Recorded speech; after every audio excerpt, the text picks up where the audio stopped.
नतीजों और growth outlook पर बात करने के लिए हमारे साथ जुड़ रहे हैं बलरामपुर चीनी मिल्स के सीएफओ प्रमोद पटवारी जी। प्रमोद जी नमस्कार, श्रेया बात कर रही हूँ। स्वागत है आपका कार्यक्रम में। सुप्रभात।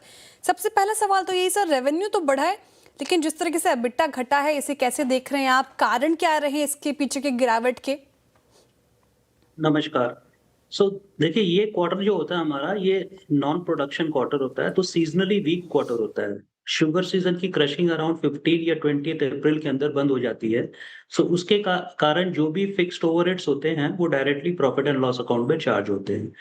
एंड शुगर के जो प्राइसेस हैं वो भी फर्स्ट क्वार्टर में वीक रहे हैं। इसके अलावा केन प्राइस लास्ट ईयर सरकार ने जो बढ़ाया था 300 रुपीज पर टन, उसका एक इम्पैक्ट है। एंड इथेनॉल के प्राइस रिवीजन नहीं हुए हैं लास्ट 3 इयर्स में, जबकि रॉ मेटेरियल के प्राइस बढ़ गए हैं करीब 16.5%। इन्हीं सब कारणों के कारण रेवेन्यू तो अप है बट प्रॉफिटेबिलिटी पे प्रेशर आया है। तो मार्जिन में जिस तरीके से प्रमोद जी प्रेशर देख रहे हैं, ये जो थोड़ा बहुत गिरा है, तो ये आगे चलकर कैसा रहेगा? 8.7% से घटकर 7% हो गया, तो मार्जिन प्रेशर इसमें कितना असर देखने को मिलेगा आगे क्वार्टर्स में? क्या फिर से हम 8 से 9% के रेंज में आ पाएंगे या फिर अपकमिंग क्वार्टर्स में भी आप प्रेशर देख पा रहे हैं? कि हमारी सलाह तो ऑलवेज यही रहती है कि शुगर इंडस्ट्री सीजनल इंडस्ट्री है, तो उसे एनुअल प्रॉफिटेबिलिटी के पॉइंट ऑफ व्यू से देखना चाहिए। इस इंडस्ट्री में यदि आप बलरामपुर चीनी का रिजल्ट्स भी देखें लास्ट 5 सालों में, तो हमारी एबिटा की मार्जिन करीब 12 से 14% रहती है। उस रेंज में तो डेफिनिटली रहेगी। एंड पोस्ट जून अपने शुगर के प्राइसेस भी काफ़ी इम्प्रूव हुए हैं। आगे जाके आउटलुक पॉजिटिव लगता है। ओके, आउटलुक आगे चलकर तो पॉजिटिव है। सर, जिस तरीके से इथेनॉल को लेकर अग्रसर है सरकार और जिस तरीके से आपकी भी काफ़ी यहाँ पर एक्सपोजर है इथेनॉल प्रोडक्शन में, तो यहाँ पर क्या टारगेट्स हैं वॉल्यूम में और आगे चलकर किस तरीके से यहाँ पर चीज़ें निकल कर सामने आएंगी?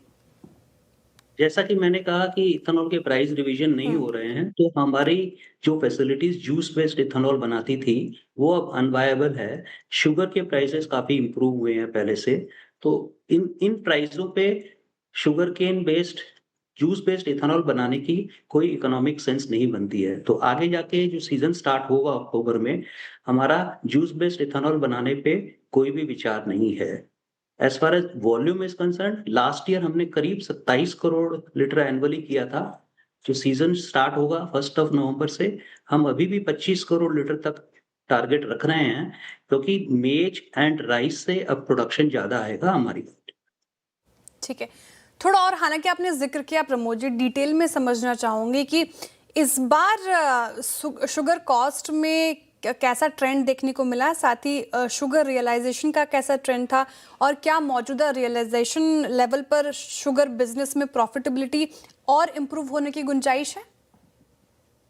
या कॉस्ट तो देखिए 300 रुपीज पर टन जो बढ़ गया, उसके कारण काफ़ी बढ़ गया था। बट शुगर प्राइसेस जो इम्प्रूव हुए हैं पोस्ट जून, उससे मार्जिन वगैरह में काफ़ी इम्प्रूवमेंट आएगा गोइंग फॉरवर्ड। 2 क्वार्टर का बहुत अच्छा रहने की उम्मीद है।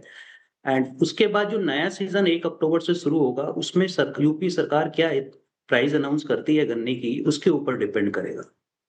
बट जैसे कि मैंने कहा कि एनुअल बेसिस में 12 से 14% की जो एबिटा मार्जिन है, उसमें डेफिनिटली रहेगी बलरामपुर। ठीक है। तो domestic sugar production Pramod ji, साथ ही सप्लाई डिमांड बैलेंस को आप कैसे देखते हैं? क्या फाइनेंशियल 27 में शुगर प्राइसेस, मतलब आपने हालांकि कहा मीनिंगफुल रिकवरी और यहाँ से देखने को मिलेगी, लेकिन आगे भी ये ट्रेंड कायम रहेगा? और इन्वेंट्री और क्लोजिंग स्टॉक पर अभी क्या फिलहाल आपके विचार हैं? यहाँ पर क्या स्थिति देखने को मिल रही है? बलरामपुर तो करीब 4.5 लाख टन चीनी स्टॉक पे है 30th ऑफ जून, जो कि हमारे रिलीज हो जाएगी as per the quota. Government जो मंथली कोटा रिलीज होती है, उसमें रिलीज हो जाएगी। मॉनसून का हमने देखा जून काफी वीक रहा था, बट जुलाई में मॉनसून ने काफी अच्छी प्रोग्रेस दिखाई है। तो हमें अभी 2 महीने और इंतजार करने चाहिए, सितंबर तक, अगस्त एंड सितंबर। उसके पहले हमें एल नीनो वगैरह के ऊपर कोई भी अपना व्यू नहीं बनाना चाहिए। अभी भी गुंजाइश है कि मॉनसून वगैरह ठीक हो जाए। जुलाई में जो भी बारिश हुई है, उसके कारण रिजर्वायर्स के लेवल काफ़ी इम्प्रूव हुए हैं। एकरेज की यदि बात करें, तो लास्ट ईयर जितना एकरेज था, उतना ही गोइंग फॉरवर्ड एकरेज का नंबर सामने आ गया है। अपने 2 महीने वेट करने के बाद ही आने वाला साल में कितना प्रोडक्शन रहेगा, उसका अनुमान लगाना चाहिए। हम्म अच्छा, आगे चलकर प्रमोद जी केपेक्स का क्या प्लान है और रोड मैप क्या है? फाइनेंशियल 27 में कितना केपेक्स प्लान है? साथ ही इसका फोकस अगर मैं बात करूं शुगर, इथेनॉल या पार बिजनेस में कितना रहेगा? इथेनॉल की जो हमारी कैपेसिटी है, वो हमारी जो केन क्रशिंग कैपेसिटी है, उससे पूरी इंटीग्रेटेड है। हम अभी शुगर, पावर या डिस्टिलरी में और कोई भी एक्सपेंशन नहीं सोच रहे हैं। जैसा कि आपको पता होगा कि हम अभी पीएलए प्लांट जो लगने वाला है हमारा, उसका इम्प्लीमेंटेशन कर रहे हैं। ये करीब 3100 करोड़ का इसमें कैपेक्स है। हमें उम्मीद है कि दिसंबर एंड तक ये प्लांट चालू हो जाएगा।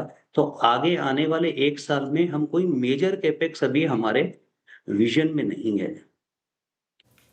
ओके, तो प्रमोद जी 10 यूनिट्स हैं अभी फिलहाल आपके 10 मैन्युफैक्चरिंग यूनिट्स जो मैं देख रही थी, डेटा सारे उत्तर प्रदेश में है। तो आप मैन्युफैक्चरिंग प्लांट्स को भी लेकर कोई कैपेक्स का प्लान नहीं कर रहे हैं? नहीं, Uttar Pradesh is a natural cane growing region, तो हम्म। हम अभी उत्तर प्रदेश में ही रहना चाहते हैं और शुगर का जो बिज़नेस है वो इंटीग्रेटेड प्लान होना चाहिए। तो हमारे 10 प्लांट के बीच में 5 डिस्टिलरी हैं, 10 कोजेनरेशन है। तो इस इंटीग्रेशन का हमें ओवरऑल एफिशिएंसी में काफ़ी फ़ायदा मिलता है। तो फॉर द टाइम बिंग हम तो उत्तर प्रदेश में ही हैं। ओके, बहुत शुक्रिया प्रमोद जी आज हमारे साथ जुड़ने के लिए, तमाम सवालों के इतने खुलकर जवाब देने के लिए। आपके वक्त के लिए बहुत बहुत शुक्रिया। चलिए एक बार थैंक